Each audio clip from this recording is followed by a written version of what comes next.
Nanone ni kagaseri kacu k'urukundo. Iyi ni episode ya kabiri. Twarangije episode y'ubushize, twarangije Kim Mutani agarutse kureba Yunisanga. Yari agarutse kumufasha. Yari abizi neza ko nta afite ari burare, kubera ko yabonye ibyamubayeho byose umunsi wose. Inkuru yose yayikurikiranye. Nanone mu byibuke Rachel yaje muri Amerika kugira ngo arebe Shero Kim Mutani, wamwita fiancé we. Nubwo twabonye Kim Mutani adakunda kumwitaba. Rachel aramuhamagara ariko ntamufate. Nuko bimeze, biraza kugenda gute? Komeza ukurikire filimi. Iyi ni episode ya kabiri. Yunisanga waje muri Amerika agasanga umuvandimwe yaramubeshye. Byaje kurangira aho n'umusore w'umwana mwiza ni Kim Mutani. Yaje kumucumbikira, arabizi neza ko ntahandi afite ari burare. Inkuru ye yayumvishe guhera mu gitondo. Yamurebaga ibyamubayeho byose. Gusa Yunisanga ntago ari kumushyira amakenga. Arimo aramureba agatekereza ukuntu yanshuti ye imwe y'umuzungu irukankanye ifuzi ngo nibiyobyabwenge. Akavuga ati ntabwo wagira inshuti nka ziriya ngo uri umuntu muzima. Uriya ntabwo uri mu bangambaniye. Gusa Kim Mutani nawe n'umunyakavuyo. Arimo aramutera ubwoba amubwira ati ukeka ko ncuruza ibiyobyabwenge gusa, cyangwa ko umupolisi watwaye passport yawe ari umupolisi wa nyawe? Uracyafite impyike ebyiri. Bigatera Yunisanga ubwoba, yumva ko Kim Mutani ari babantu bagurisha ibice by'abantu. Gusa none ntago ari byo, icyo ashaka no kumufasha. Yabonye ibibazo yanyuzemo guhera mu gitondo. Hano muri Amerika Yunisanga yacimbukiye na Kim Mutani. Uyu munsi nibwo bahuye, gusa Kim Mutani yabonye ibibazo Yunisanga yanyuzemo. Reka tuve muri Amerika tugaruke hano muri Korea. Uyu ni Wuni, mukuru wa Kim Mutani, wa wundi wamwereje kwiga muri Amerika, asa nkaho amuhungisha ikintu runaka azamutwara. Ikimuraje inshinga ni ugukontorora kampani ya se, aro yitwa Jacob Group. Ndetse icyo ashaka ni uko abakozi bose bamuha raporo ntibazihese, cyangwa se bakazimuha mbere yuko zigera kuri se. Gusa ni ikintu abakozi benshi batari kubahiriza, bari kuziha se kubera ko akiri mu nshingano. Gusa ibi ntabwo biri kumushimisha. Nibyo ari kuganira na sekreteri we hano. Uyu sekreteri we bamwita Yuni. Arimo aramubwira ati mugomba gutangira kumpa raporo mbere yuko zigera kuri papa, kuko mu gihe azaba ashaje ninjye uzaba uri boss, mutazabura akazi kanyu. Muri make Wuni ariwe muvandimwe wa Kim Mutani. Ikimuraje inshinga no gukontorora kampani ya se. Iyi kampani ya se nababwiye ko yitwa Jacob Group. Reka tuze kuri uruhande kandi ndagira ngo ibiri kubera hano byumve neza. Uyu mugabo wicaye mu ntebe ushaje bamwita Chairman Kim, ndetse niwe muyobozi wa Jacob Group.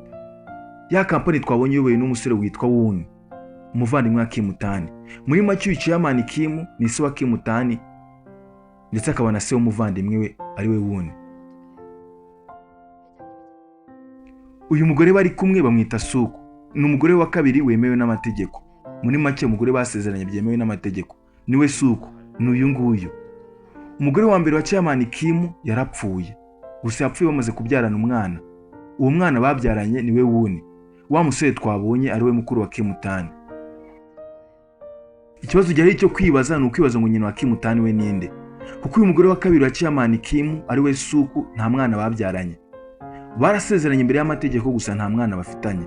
Ahari ntago abyara. Gusa ibyo ari kuvuga birabisobanura neza. Tega amatwi. Arimo arabwira Chairman Kim aya magambo agira ati narabimenye ko mukundana mwibanga, ariko ntago nari guhana divorce nawe ngasa atahe muri urugo. Niyo mpamvu namuzanye mufungira kugira ngo mubane. Yego mwarabyaranye nta kibazo, gusa abana be bazitwa banjye, we nta muntu n'umwe uzigera umumenya. Aya magambo avuze kugira ngo uyumve neza. Kim Mutani wa musore wa muri Amerika ntago avukana Wuni ku babyeyi bombi, bahuje se gusa. Wa mugore twabonye witwa Hani uba mw'iyi nzu ufite abakozi niwe nyina wa Kim Mutani. Gusa uyu mugore turi kubona ngaho witwa Suku yaramuzanye amufungira mw'iyi nzu. Yanze ko asezerana na Chairman Kim byemewe n'amategeko, arashaka komeza kwitwa umugore wa Chairman. Ikindi kandi abana bose arabiyitirira. Muri make yafungiye umugore mw'iyi nzu, ntabwo yemerewe gusohoka. Abantu bo hanze bazi ngo Kim Mutani ndetse na Wuni bose ni abana b'uyu mugore witwa Suku. Gusa ntago ari byo. Ndakeka icyo kintu nacyumvishe neza. Umugore ndi kubabwira witwa Hani ni uyu nguyu, niwe wafungiwe mw'iyi nzu ndetse akakwa abana be. Abana be arabizi neza ko arabe, gusa abantu bo hanze ntago babizi. Uyu mugore witwa Suku arabiyitirira, ndetse kenshi biramuriza. Kim Mutani amubaraho amakosa yumva ko yamutereranye akajya gutuzwa muri Amerika. Gusa uyu mugore disi nawe biramuriza, kuko nta yandi mahitamo afite, nawe nta bubasha afite mw'iyi nzu. abana n'umugabo gusa ntago basezeranye. Muri make ni inshoreke itarasezeranye. Uyu mugore witwa Suku niwe wabipanze byose kandi arabimucyurira inshuro nyinshi. Wuni ntago akunda uyu mugore witwa Suku. Yego yaramureze nyuma yaho nyina apfiriye, gusa ntago bakundana habe na gatoya. Kimwe na Kim Tani, nubwo ari muri Amerika arabizi neza ko nyina yimwe agaciro. Arabizi neza ko hari undi muntu wita nyina kandi afite nyina wa nyawe. Aba bana bombi bafite ibikomere, uyu mugore witwa Suku ntago bamukunda. Gusa ikirenzeho Kim Tani nawe ubwe bamwima agaciro. Cyane cyane bikorwa na mukuru we witwa Woni. Yumva ko yavutse ku mugore utarasezeranye na se, bityo akibwira ko amurusha uburenganzira ku mitungo ya se. Kim Tani nawe asa nk'udahabwa agaciro mu iyi famiye, bitewe n'uko na nyina atagahabwa, ntabwo yasezeranye na se. Twigarukire muri Amerika. Yuni Sang yatereye Kim Tani telefone, arimo arahamagara nyina amubwira ati, umbabarire ko nagiye ntakubwiye, gusa ameze sawa. Ikibabaje ari kumubeshya amubwira ati ndi kwa mukuru wanjye, kandi tuzi ibyo mukuru yamukoreye. Yasanze yarababeshye, gusa ari kumubwira ati ndi mu nzu ya mukuru wanjye, imeze neza. Arimo arayirata amubwira ukuntu muri California bimeze, abeshya nyina. Kandi ibintu bimubereye nabi nuko yahuye n'umusore witwa Kim Tani akaba yamucumbikiye. Amagambo yose ari kuvuga Kim Tani nikamureba amwumva, gusa uyu mukobwa atamureba. Nta nubwo afite uburyo yataha, kuko umupolisi yatwaye pasiporo ye bari gukora iperereza ngo barebe ko yafu koko yari soya atari ibiyobyabwenge. Icyo agomba gukora ni ukujya kureba mushiki aho akora, akajya kumureba akareba ko yamwaka ku mafaranga make. Wibuka amafaranga yose yari atwaye arayirukankana, akamwaka ku mafaranga akarindira pasiporo, cyangwa se mukuru we akaba amucumbikiye. Gusa se arageraho gute? N'ubwa mbere ageze muri Amerika, ntago azi Icyongereza nta nubwo azi inzira. Uyu musore Kim Tani wenyine wamufasha. Niyo mpamvu ari kumubwira ati, ntago nakureka ngo ugende wenyine, uraza kuguma aha wenyine undindire nze mvuye ku ishuri tujyane. Gusa uyu mukobwa akavuga ati ntago naguma aha ngaha. Gusa none bigakwitana nuko uyu mukobwa afite amatsiko y'ukuntu ibigo by'amashuri byo muri Amerika biba bimeze. Nta kundi byagenze, byarangiye Yuni Sang yerekeje Kim Tani ku ishuri. Dore nguyu yari hanze, araza kuguma hanze mpaka Kim Tani arangije amasomo, maze azamuherekeze kureba mukuru we, kuko Yuni Sang we ntabwo yabasha kuhigeza. N'ubwa mbere ageze muri Amerika, ntago azi inzira, nta n'Icyongereza azi. Ibyacu ntago bitinda, amasomo yarangiye. Kim Tani yaherekeje Yuni Sang kureba mukuru we. Gusa ibyo bari kubabwira biri kubatungura cyane. Bari kubabwira ati, mukuru wa yasezeye kandi yadusigiye ubutumwa tuza kuguha. Yatubwiye ngo tukubwire ngo subira muri Korea, azaguhamagara. Iyi ni inkuru mbi kuri Yuni Sang kuko amafaranga yose mukuru we yatwaye. Araza kugira ate? Araza kuba bayihese mu gihe ategereje pasiporo. Wibuka umupolisi yatwaye pasiporo ye. Uyu musore aracyafite akazi, niwe wenyine afite, ntago yamutererana. Tuze kuri uruhande, Rachel yahamagaye nta muntu uri kumwitaba, arimo arahamagara Kim Tani. Wibuke Kim Tani ntago agiye yitaba nomero ya Rachel, ntago tuzi impamvu. Rachel ntago ari kwitabwa, byanamutesheje umutwe cyane. Ariko nyina amuhamagara amubaza ati, ese uri kumwe na Kim Tani? Gusa Rachel akamusubiza ati, urumva twaba turi kumwe kandi Kim Tani ari mu ishuri. Niyo mpamvu Rachel ari guhimba, yumva ko ariyo mpamvu Kim Tani atari kumwitaba. Gusa twe turabizi ko Kim Tani atajya yitaba telefone ye, nubwo natwe tutazi impamvu. Tugaruke muri Korea. Yang Do umunyeshuri unyuzura abagenzi be, ari mu byombo kandi ari umwana w'umukire, ari koza ibyombo. Ibi byatewe n'amakimbirane afitanye na se. Wibuke se agiye gushyingirwana na nyina wa Rachel, kandi Yang Do ntago abishaka. Iki nicyo yazize. Tugaruke kuri uruhande, turacyari muri Korea. Hano hari umwana muto w'umuhungu bamwita Hyo-sin. Ari kumwe na se ndetse bari kumwe n'abandi bakire. Bari kuganira bamushimagiza cyane. Bati genda wa mwana wari umuhanga, komeza witegura ibizamini byawe neza. Turabizi neza ko uzajya mu mateka ya kiriya kigo cyitwa Jeguku. Jeguku ni ikigo cya Chairman Kim, si wa Kim Tani ndetse na Won. Uyu musore ni umuhanga muri cyo, ndetse aba bakeye bari kumushimagiza cyane. Gusa uyu musore ntabwo uri kumushimisha, asa nk'atanejejwe n'ibi biganiro, byamubangamiye cyane. Wibuke amazina ye ni Hyo-sin. Tuza hano muri Amerika. gusa nanone Yunisanga ahita agira igitekerezo cy'undi muntu wamufasha. Wibuka afite inshuti yitwa Chayanga isa nkaho ituruka mu muryango ukize. Uyu Chayanga niwe ashaka kwaka ubufasha, ariko ikibazo ntabwo yibuka numero ye. Uyu Chayanga yahinduye numero kuko yari agiye kuva muri Korea by'igihe gito. Ikindi kandi Yunisanga ntabwo afite telefone, agomba gutira Kim Tani agakoresha urubuga nkoranyambaga akandikira uyu Chayanga amubwira ibibazo bye kugira ngo amwaka ubufasha. Nta mafaranga afite, nta naho kuba afite. Yunisanga yinjije urubuga rwe muri telefone ya Kim Tani kugira ngo abashe kwandikira inshuti ye Chayanga ayibwira ibibazo yahuye nabyo ayaka ubufasha. Gusa none ariko akomeza gutemberana na Kim Tani kuko nta handi afite ho kujya. Niwe wenyine baziranye muri Amerika n'ubwa mbere ahageze. Barimo barazenguruka banyurana muri byinshi. Kim Tani na Yunisanga baracyari gutembera, ariko Yunisanga akomeza areba muri telefone ya Kim Tani areba nimba umusore w'inshuti ye yandikiye yamusubije. Kim Tani ariko bimutangaza akomeza kumubaza, ese uyu musore ibyanyu bimeze gute?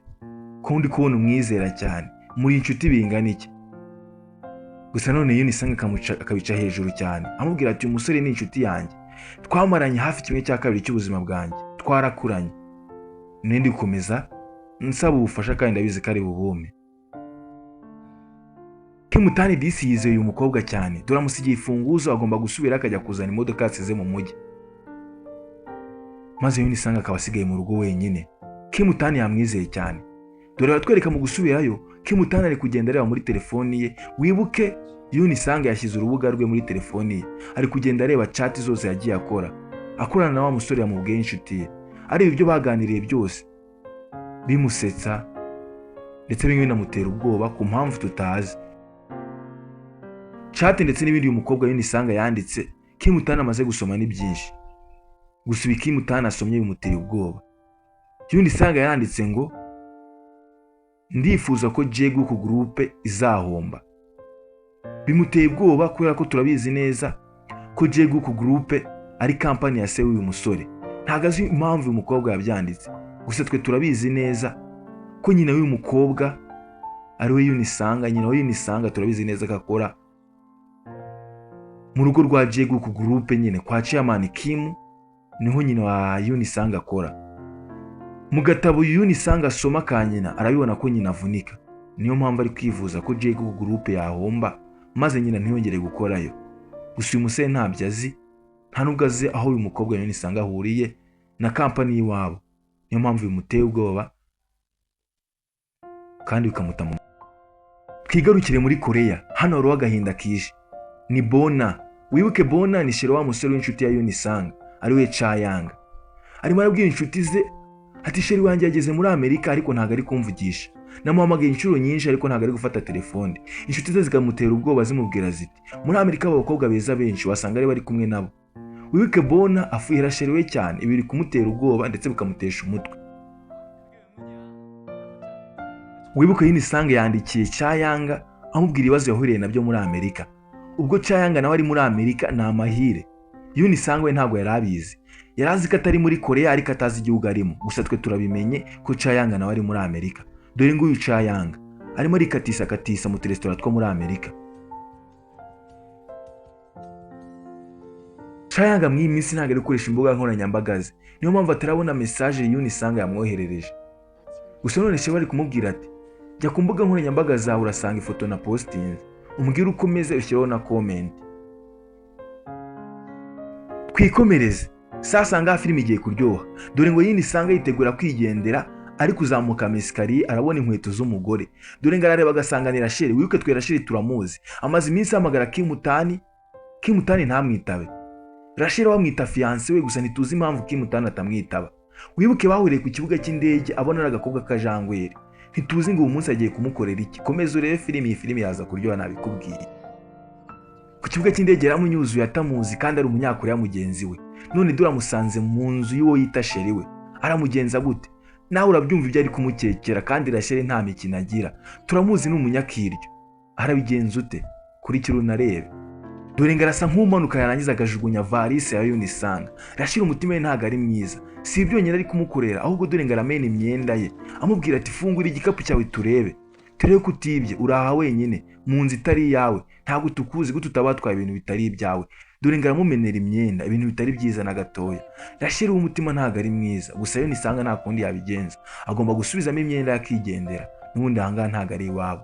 Kim Utani ubwo yamufashije ntago baziranye.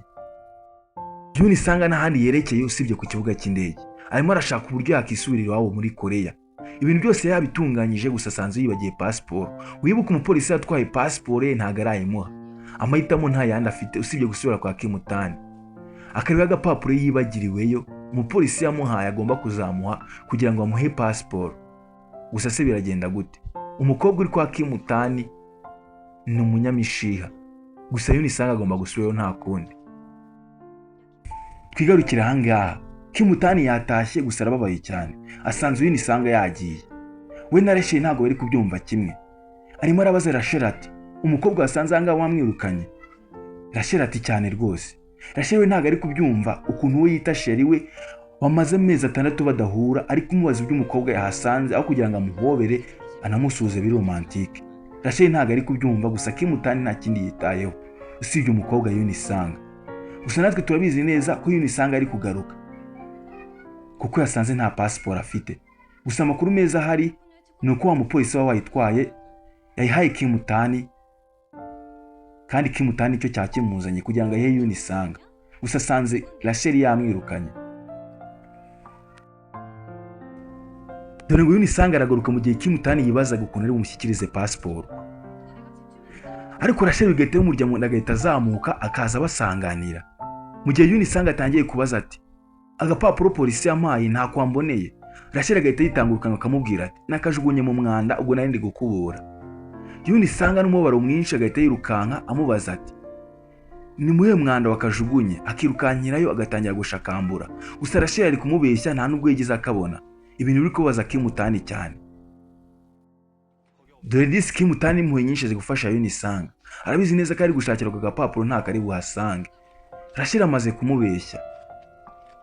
Disi nyuma yo kubona ko yo nisanga yarize yahogoye, Kim Utani ahisemo ha pasiporo ye.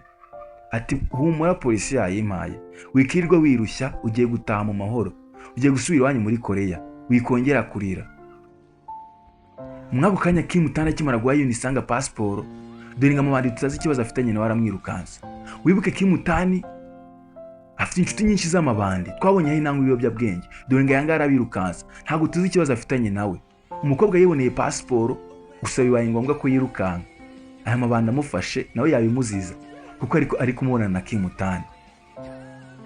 Dore ngo kubw'amahirwe Kim Utani ndetse na yo nisanga barakwepa ya mabandi, bakakwepera muri sinema aho berekanira filimi. Dore sasa ngo Kim Utani atangiye kuvuga amagambo atuje, amagambo ajimije kandi amuvuye ku mutima, agira ati, n'umusore yahuye n'umukobwa iminsi 2 ishize. Mu by'ukuri ntago azi umukobwa bigiye kure, gusa ashaka kumenya cyane kugira ngo amwizere. Izina ry'uyu mukobwa ni yo nisanga. Arashaka kumumenya kugira ngo amubaze ikibazo kimwe. Ikibazo kigira giti, ese yo nisanga ndagukunda?